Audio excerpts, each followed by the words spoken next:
Il n'est d'amour que celui des dieux. Bonjour et bienvenue mes chers camarades de classe. Si vous êtes là aujourd'hui pour partager cette leçon 27 avec moi, ou peut-être vous êtes en train de, comme ça parfois dans des classes, on sèche un cours, on n'a pas envie, on, on est en train de faire des petits dessins dans les dernières bancs.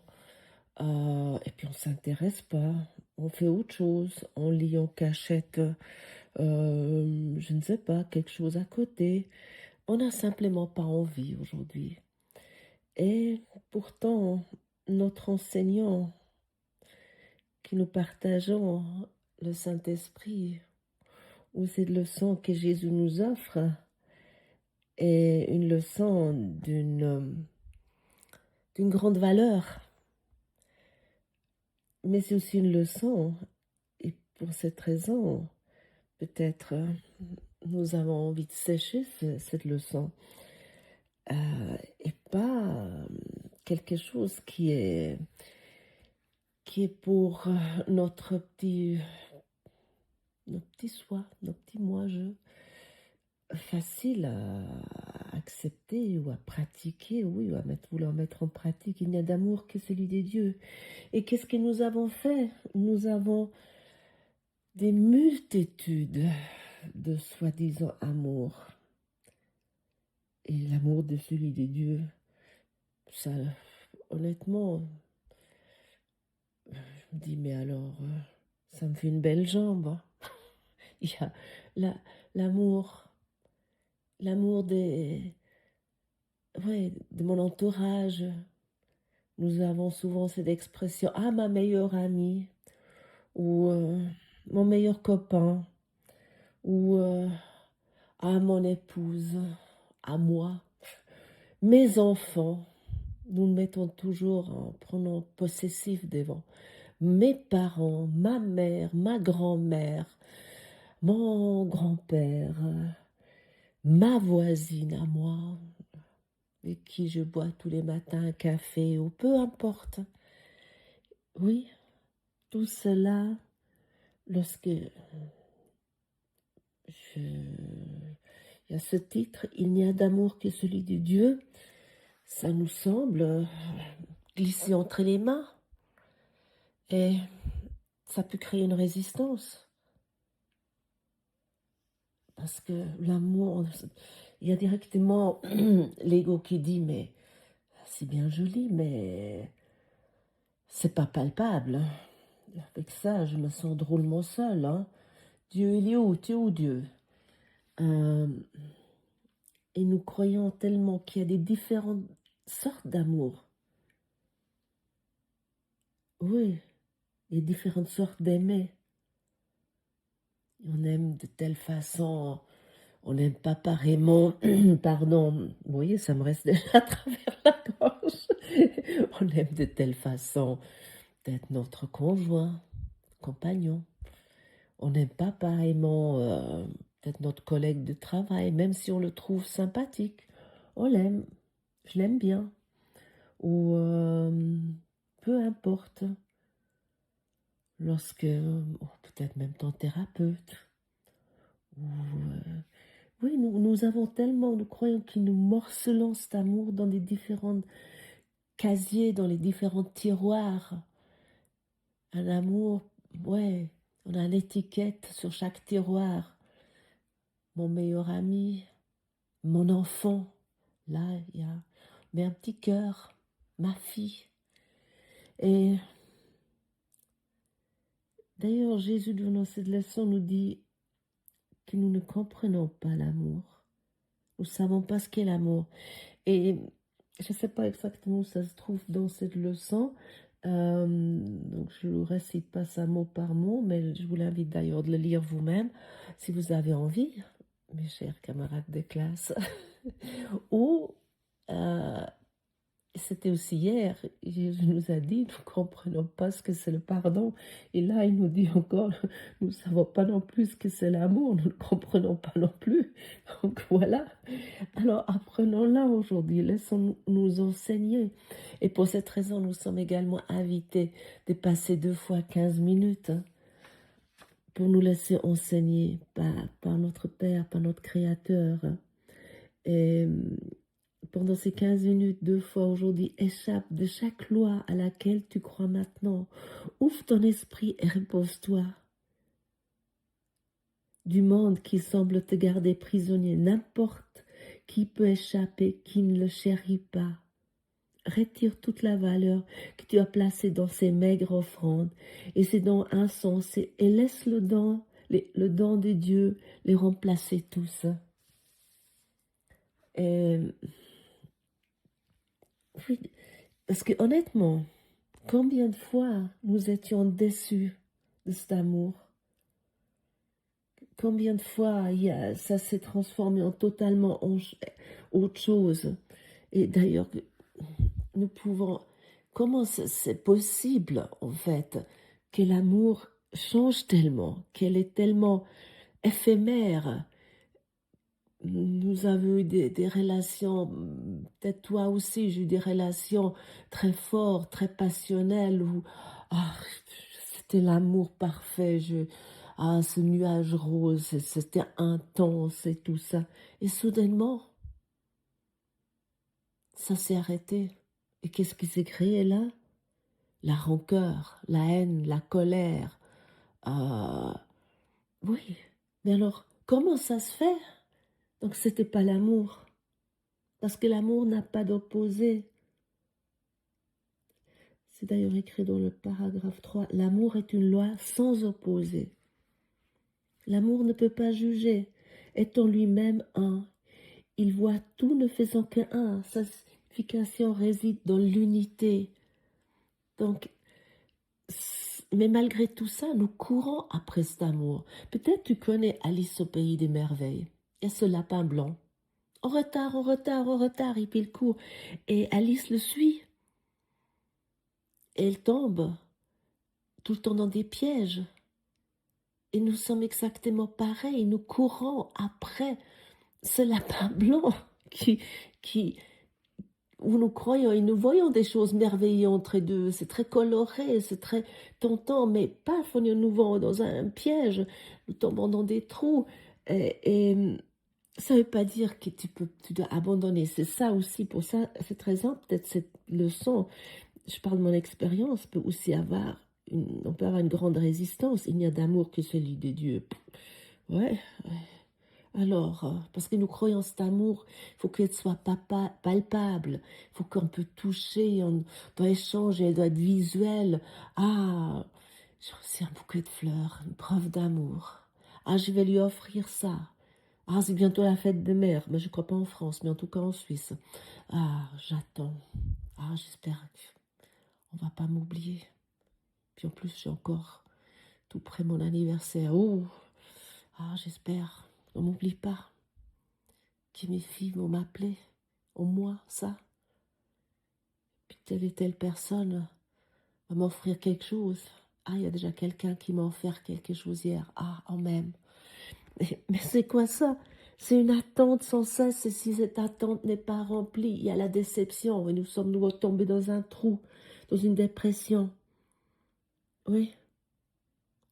Donc, il y a aussi c'est quelque chose, comme je le partage avec vous, en français et dans plein d'autres langues, en anglais, puis je crois aussi en italien. Il y a plein de langues. En allemand, non, on ne dit pas ça comme ça. Lorsque nous avons un rapport sexuel, en français, on dit on fait l'amour. Ça, au début, lorsque j'ai appris le français ou l'anglais ou l'italien, ça me dit, mais c'est quoi cette histoire? J'ai trouvé cette expression extrêmement, ouais, je dirais biscornue. Et puis, en fait, oui, parce que nous faisons l'amour, mais je ne parle pas que des relations sexuelles ou des rapports sexuels, mais autrement aussi, nous fabriquons quelque chose nous-mêmes. Et comment nous faisons cela? Oui, nous croyons à quelque chose à voir physique, où ouais, nous apprêtons joliment. Voilà, ça ne veut pas dire maintenant tu ne peux plus aller chez le coiffeur, mais toute cette frénésie après, pour le moment, nous sommes vraiment aussi arrivés à un niveau très élevé, on pourrait dire, si on regarde un peu autour, ou dans les médias sociaux surtout, les, tous ces gens qui se mettent en valeur, toutes ces opérations esthétiques, tout cette... oui, nous essayons tellement, hommes et femmes compris, mais chez la femme, c'est peut-être encore plus se mettre en valeur physique. Et pourquoi? Parce que nous croyons tellement pas qu'on nous aime. Et là, on nous dit, il n'y a d'amour que celui de Dieu. Mais autant que je reste dans cette frénésie, en courant après le lapin blanc, comme dans Alice dans les pays des merveilles, ça va pas aller. Hein. Je parle d'expérience parce que la déception, elle est tout le temps là, ou l'inquiétude qu'elle va venir. Donc, qu'est-ce que nous faisons aussi? Nous nous adaptons, nous disons oui au lieu, lorsque nous pensons non. Euh, et en fait, j'ai pas mal travaillé dans des milieux internationaux et j'ai travaillé aussi pas mal avec les Asiatiques et surtout aussi avec des Japonais. Et pour eux, c'est souvent très classique. Ils disent oui, mais ils pensent non, parce qu'ils ne peuvent pas dire non. Et d'ailleurs, les Asiatiques, pour nous, si vous êtes des types européens, ils nous semblent toujours tellement lisses. Mais c'est une partie de nous. Ça, oui, on veut rien laisser apparaître pour, pour être aimé. Mais derrière toute cette façade, derrière ce masque, il y a quoi? Il y a de la haine, il y a la séparation. Je ne parle pas forcément aussi des Asiatiques, je parle de nous. Hein. Euh, la signification de l'amour est obscure à quiconque pense que l'amour peut changer. L'amour de Dieu ne change pas. Il ne voit pas qu'un amour changeant doit être impossible. Oui, l'amour que nous racontons depuis la nuit des temps, et ça peut commencer très tôt, ça commence dès dès que nous nous rendons compte qu'il y a moi et toi, dès qu'un enfant se rend compte qu'il y a toi et moi, il y a cette envie d'amour particulière qui arrive, cet amour, et j'ai expérimenté ça très très fort avec mon père, et oh la déception, euh, que j'ai vécu, mais pas tout de suite. Mais j'ai voulu être la préférée, à tout prix, coûte ce qui coûte. Et je peux vous dire, ça a été une très grande déception. Mais après, ce que nous faisons aussi, euh, lorsque nous avons l'amour n'est pas présent, par exemple. Et ça, j'ai expérimenté avec mon père parce que, bon, il y a eu à 12 ans, j'ai eu soudainement une petite sœur qui est arrivée. Et là, je suis vraiment tombée de mon trône, hein, on pourrait dire, du rôle de la préférée. Et ensuite, euh, il m'a déshérité. Mais tout cela était, oui, parce que j'ai dû expérimenter ça.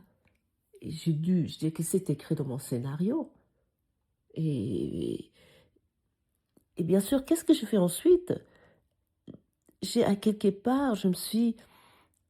Si l'amour n'était pas dans le présent, alors elle était dans le passé pour moi. J'ai gardé quand même mon père sur ce piédestal longtemps.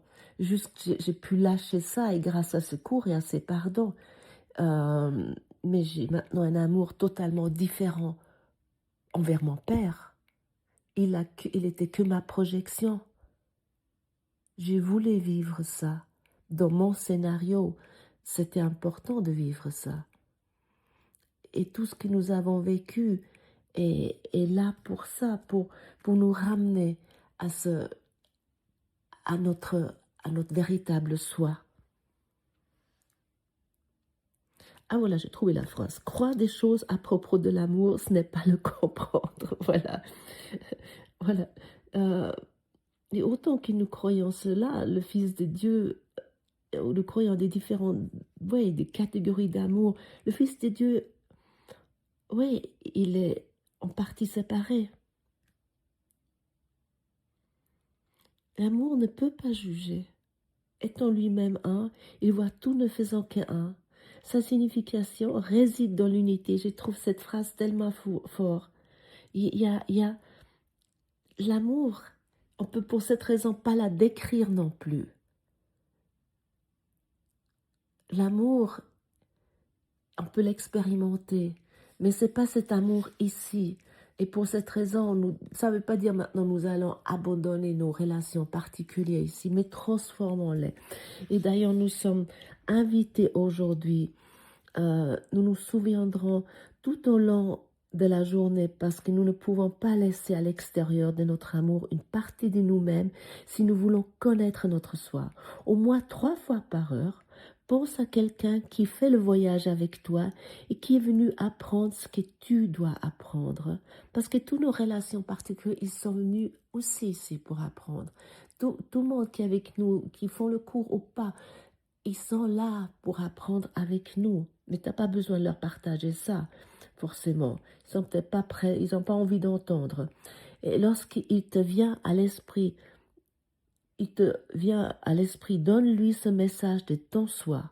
Je te bénis, mon frère ou ma sœur, de l'amour de Dieu que je voudrais partager avec toi, car je voudrais apprendre la joyeuse leçon il n'est d'amour que celui de Dieu, le tien, le mien et celui de tous. Ça exclut personne.